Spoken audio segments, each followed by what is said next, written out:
We have to grow New York City, and we have to grow New York City now. He's a known name, and that can cut both ways. But Andrew Cuomo's campaign says they have the momentum in the final days before the New York City mayoral election. Cuomo, Thank you. nuestro próximo alcalde. Cuomo got his start working on his dad's campaign for governor. A self-declared Queens boy, he would ultimately become governor of New York himself, making a name on the national stage during the pandemic. But now he's trying to become New York's next mayor. We have to make visible, quick progress to show that the future is bright, and the future is bright. The race becoming contentious in the closing days. Andrew, your failures could fill a public school library in New York City. You have never had a job. You've never accomplished anything. There's no reason to believe you have any merit or qualification for 8.5 million lives. We just had a former governor say in his own words that the city has been getting screwed by the state. Who was leading the state? It was you. The former governor has argued he's the only candidate with the experience to respond to President Trump's potential actions against the city. He has said he'll take over New York if Mamdani wins, and he will, because he has no respect for him. He thinks he's a kid and he's going to knock him on his tuchus. Hi, everyone. I'm Lindsay Davis. Thanks so much for streaming with us, and welcome to All Access. With just days to go until the election, we got a chance to sit down with former New York Governor Andrew Cuomo. It was a wide-ranging conversation focusing on his plans for New York City, the contentious last few days of the campaign, and what his relationship would be like with President Trump if he wins. So glad to have Governor Cuomo with us tonight. Thank you so much for making the time. My pleasure. Thank you. Of course, you got into this race with great fanfare. The perception of most was that this was your race to lose. We're now 5 days out from the election. By many accounts, you're considered the underdog. What do you feel went wrong? Well, first, it's a little early to predict, and I feel confident. The turnout is very, very high. In New York, we have early voting. So we already know that hundreds of thousands of people have voted. The election isn't until next week. But the turnout is projected to be one of the highest in modern political history. And that's very good news for me. But it shows that people get that this is a really important election and very stark choices. And I believe it's an election that determines the future of New York City. I think it determines the future of the Democratic Party. But the fact that people are voting, and in the numbers that they're voting, and the places where they're voting, is very promising for me. You've described this election as a civil war within the Democratic Party. So what does that mean if you don't win? Well, there's no doubt in the Democratic Party, you have a far left movement that has been growing in strength over the past years, right? Let's say over the past 10 or so years. And that far left movement is basically fighting the quote unquote moderate Democrats, the more mainstream Democrats. They have a more radical agenda. And I don't think it's a radical agenda that works. I know it doesn't work for New York City. And I don't think it works for the Democratic Party by and large. You grew up in New York City. You've described yourself as a Queens boy. What does New York City mean to you? Oh, New York City is the epitome of America, right? New York City is the laboratory of the American experiment in democracy. New York City was the stepping off place, literally, for so many. But if there is one place that represents the promise of America, the principle of America, inviting people from all across the globe, come to one place and join our community, that is New York City. 190 languages in our school system, right? And the density of New York City. So it's 8.5 million people from all over the world, and you're on top of each other. And you can be on one block, and there are Hasidic Jewish people, and you go to the next block, and it's Caribbean cuisine, and you go to the next block, and it's an Italian community, all living on top of each other. And yes, it creates tensions and we bump into each other once in a while, but we make it work. We make the American dream work. You talk about this being a stepping off point. Just yesterday in an interview about Mamdani, you referred to that he spent a lot of time in Uganda, that he's a dual citizen. You went on to say he just doesn't understand New York culture, the New York values. As you know, he moved to New York when he was 7, grew up in New York, went to New York City schools. Are you suggesting that because he's an immigrant that he doesn't understand New York values and culture? No, you can be a New Yorker and not understand New Yorkers, right? He has been very divisive through this campaign. He has said things that are highly inflammatory. And that's not the New York way. Because you have the diversity that we have, you have to be very careful as a leader not to inflame divisions. So he calls the NYPD, for example, racist and wicked and corrupt. President Barack Obama, evil and a liar. He won't denounce globalized intifada, which is kill Jewish people. We have the largest Jewish population in New York outside of Israel. And these are very inflammatory remarks. He has a colleague who he associates with that says, America deserved 9/11. America deserved 9/11. Two New Yorkers who we lost 3,000 people on 9/11, 150,000 people suffering from 9/11 related illness. That is a terrible thing to say, you know. That's what I'm referring to when I say he doesn't get the New York value system.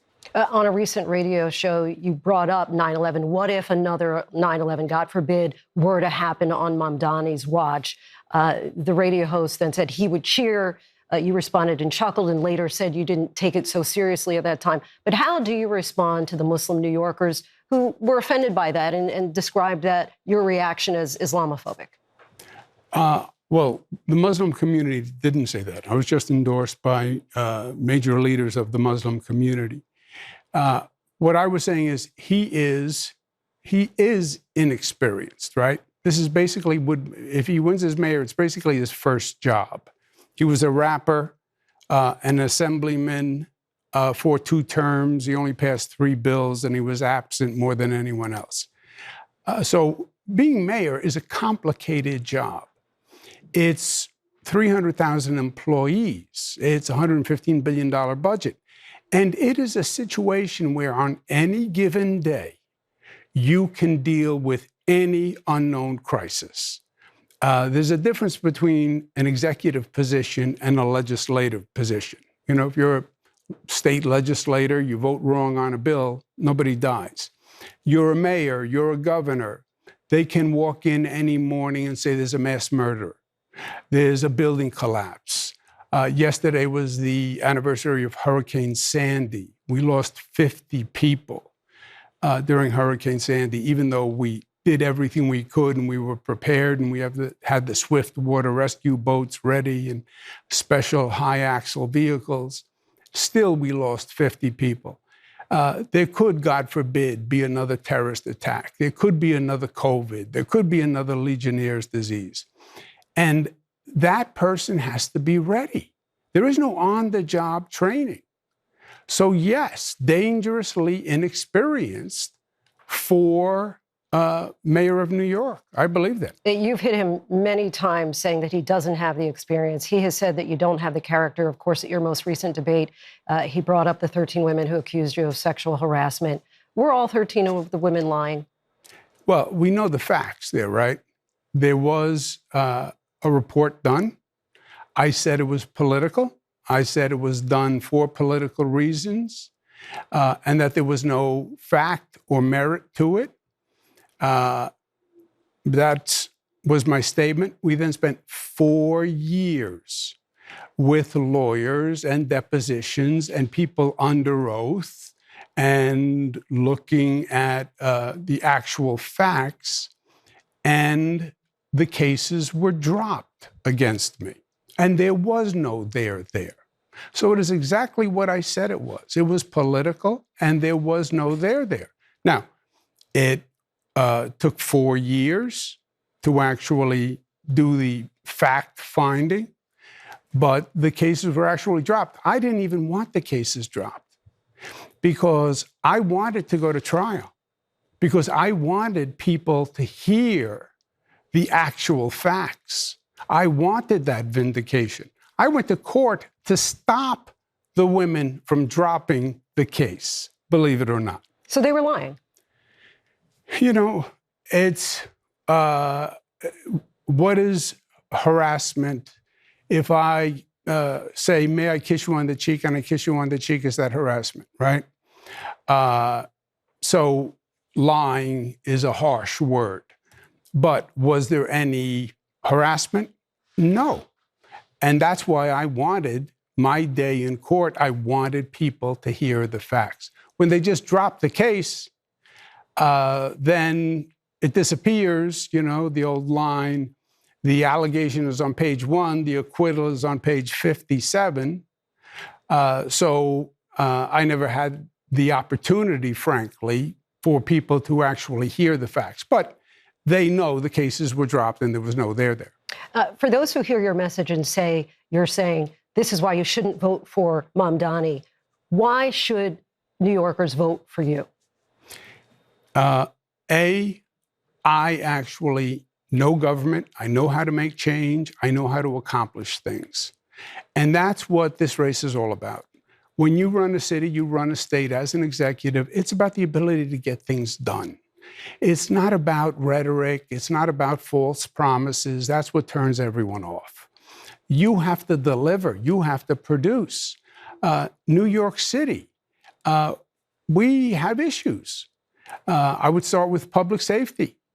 The one philosophy is reduce the police force. That's my opponent. I want to add 5,000 more police officers.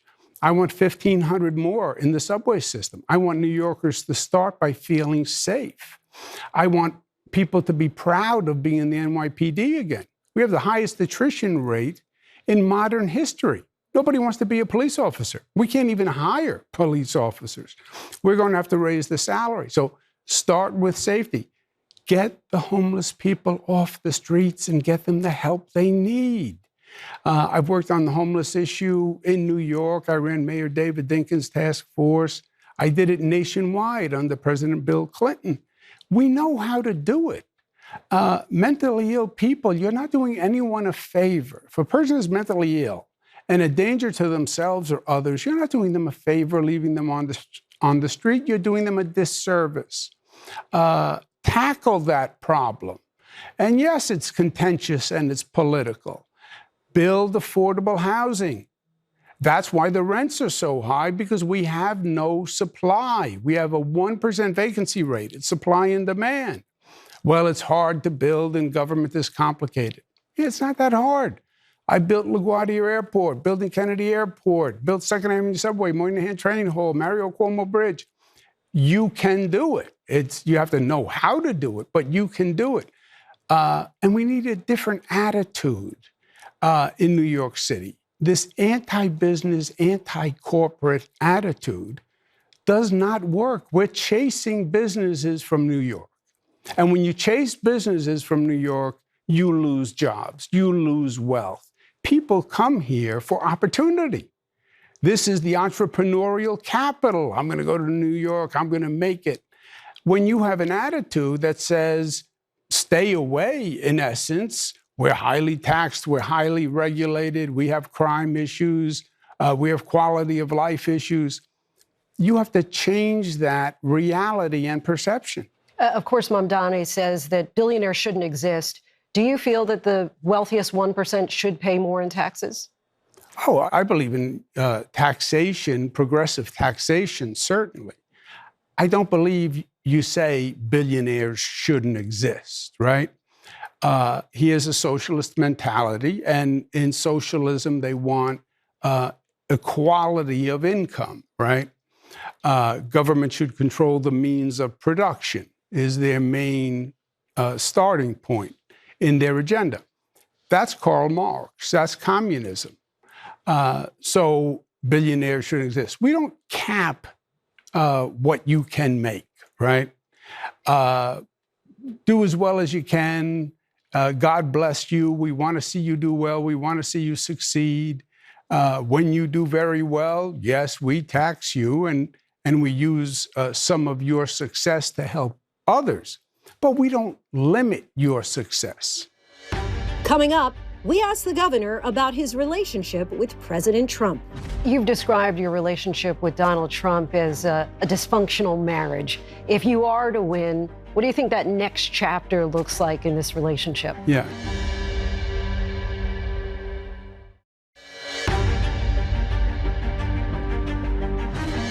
You've described your relationship with Donald Trump as a dysfunctional marriage. If you are to win, what do you think that next chapter looks like in this relationship? Yeah. No, I said it was a dysfunctional marriage during COVID, because during COVID, he was the president, I was the governor. Every morning I would do a briefing. Every evening he would do a briefing. And then we had controversies during the day, but it was every morning you wake up and it was like Groundhog Day, and it was the same situation. So that's where I said it was like a dysfunctional marriage. I had battle royales with President Trump. He's an aggressive personality and forceful personality. So we had battle royales at times. We also worked cooperatively. I think there are a number of issues that he's pursuing now that are highly problematic. I think that he's using ICE in an overly aggressive way. We just had a situation in New York where ICE was basically policing unlicensed food vendors, right? Why do you need the federal government to come in to police food vendor licenses, right? It's an overly aggressive and I think obnoxious imposition of the federal government. So there are tensions. The budget that was passed federally, there's a lot that would be devastating to New York. Cut a lot of infrastructure projects, cut a lot of housing funds. Affordable housing is a major issue. So there are no doubt, there's an agenda of items that will be problematic and confrontational. But on the other hand, if there are things that he can do positive for New York, I would work cooperatively. Of course, he has threatened that he would withhold potentially federal funding from New York City next year to the tune of $7 billion. If you are mayor, what would you cut? How would you respond to that?